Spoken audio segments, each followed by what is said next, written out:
Good day everyone! In this video, I'll be showing you the different effective and non-therapeutic techniques when it comes to a toddler client. But before anything else, let us first understand what is communication. Communication is both the verbal and non-verbal interaction between healthcare team members and their patients. But where does the word therapeutic and non-therapeutic come to play? So in this video, I will be showing you the different effective and non-therapeutic interview techniques when it comes to toddlers. In each scene, I will be showing first the non-therapeutic technique, followed by the effective therapeutic technique that must be done. So in this video, since Martha's toddler cannot really verbalize words, we'll be asking help from her mother. As you can see, she is 32 years old, not married, and her toddler is almost 2 years old.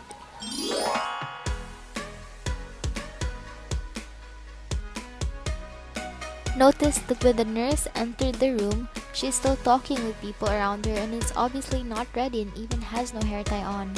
Remember that our communication with the patient starts the moment when we enter the door. Entering the room giving half of our attention only will have an effect on the client for the entirety of the interview. View the medical record of the client.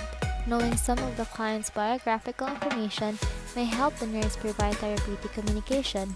Nurse must enter the room with her hair pulled back, display poise, and show that you are ready to listen to the patient with a smile on.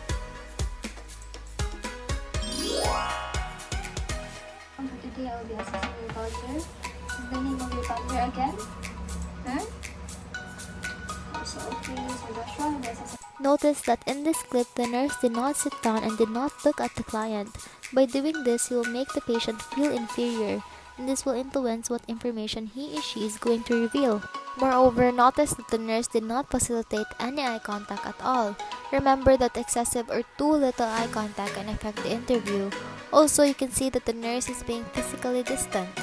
This kind of action does not establish trust with the patient. Remember that the interview is an equal partnership of both client and healthcare worker, so you must sit down before starting to facilitate a sense of equality.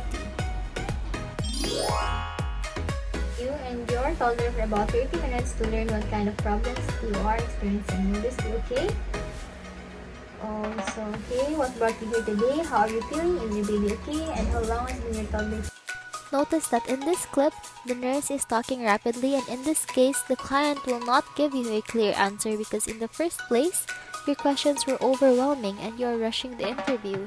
This will result to some information being left out, and the client might feel that you are interrogating them. Moreover, notice that the nurse is reading all of the questions, and this might distract the client.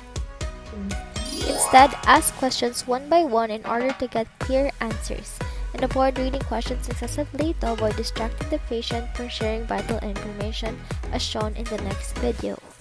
Magandang umaga, your student nurse for today, and I will be interviewing you and your toddler for about 30 minutes to learn what kind of problems you are experiencing. Will this be okay?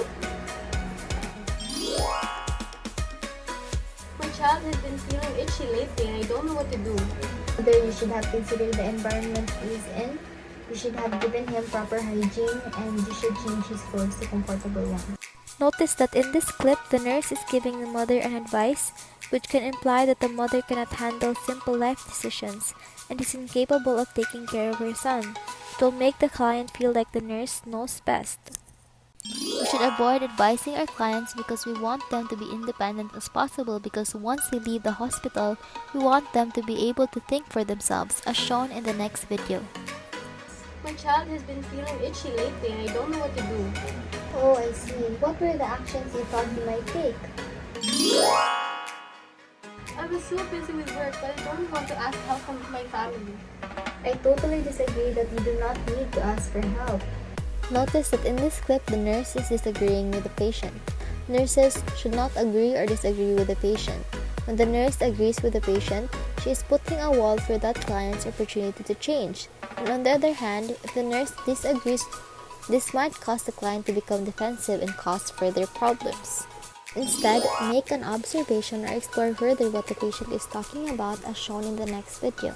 I was so busy with work, but I don't want to ask help from my family. I noticed that you said that you do not want to ask for help from anybody from your family.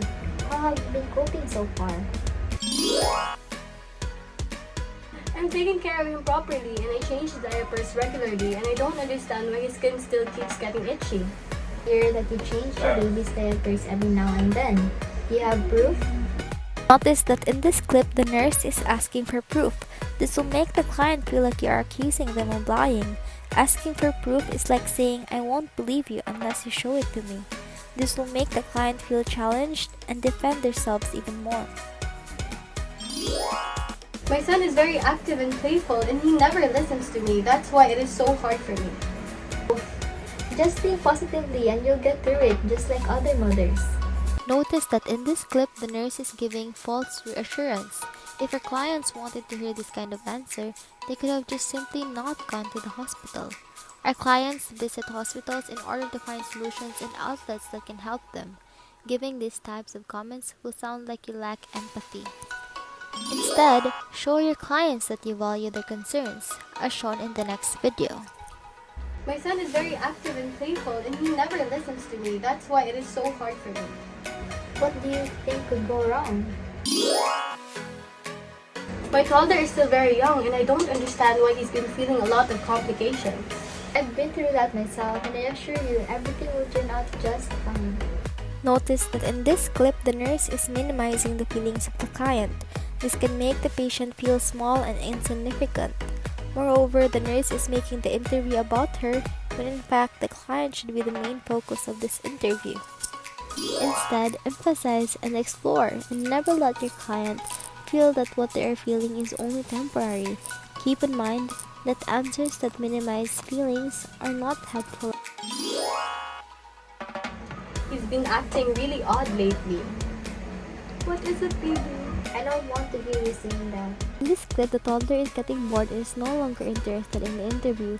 The nurse knows that the interview must be done but should never shut out a toddler because they are very sensitive and they get bored easily. Instead, find ways that you can catch the attention of the toddler as shown in the next video. He's been acting really odd lately. What is it, baby? Just a few more minutes, okay? I noticed that your shirt has a Monsters Incorporated print. Do you want to play with Mike for the meantime? I'm trying my best to really take care of him, but it's really hard. You take care of him. Tell me what you do the moment he wakes up and the moment he falls asleep at night. You know you have to tell me because this is the only way that I can help you. Asking questions to the client. Nurses must remember that patients have the right not to talk about certain issues. It is never right to make the client feel like their privacy is being invaded.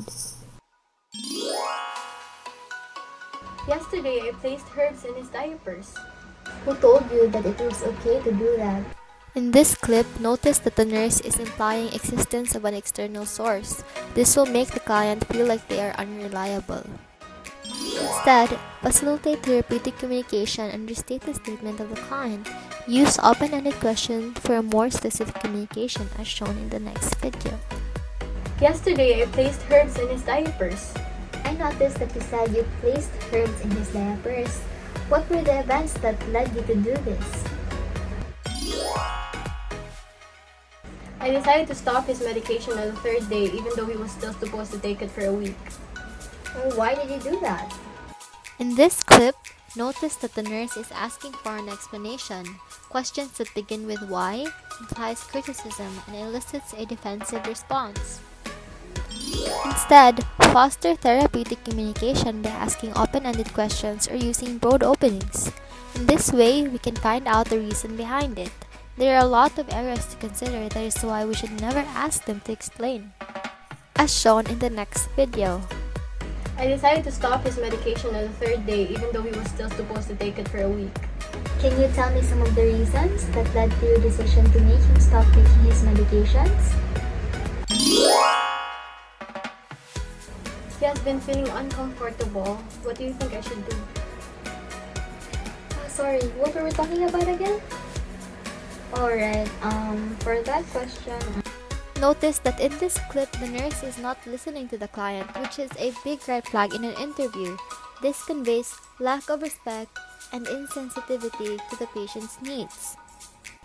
In order to provide therapeutic communication, the nurse must actively listen to the patient. The nurse must be able to pick up cues and keep the conversation going.